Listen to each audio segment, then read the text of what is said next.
მსოფლიო ჩემპიონატის დაწყების დღეს ჭკუა ვიხმარე და გადავწყვიტე რომ წავსულიყავ პოლიკლინიკაში და ექიმისგან ამეყო ცნობა რომ ავადავარ და ერთი თვე უნდა დავისვენ. მივედი პოლიკლინიკაში, ექიმი არ არის. სად არის თქო ვიკითხე, ავად არისო, ერთი თვე უნდა დაისვენ.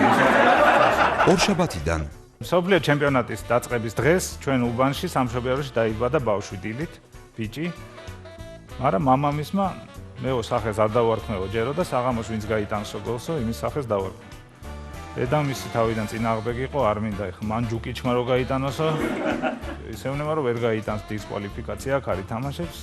გინდა არ გინდა შეთანხმდნენ და საღამოს ბავშვს დაარქვეს ავტოგოლი. და მოფერებით ავთოს ეძახიან ეხლა. რაღაცა დაემსგავსა. ახალი სტენდაპი. თავარი თამაში ჩემი უბნის კაცებისთვის იყო კოლუმბია საბერძნეთი. და უნდა გენახათ როგორ გაუხარდათ 3-0 რო წააგო საბერძნეთმა, ეხლა იქ ინფარქტები იქნებაო და ჩვენი ცოლები სამსახურს იშოვენ მომლელებად. Clark Terpins.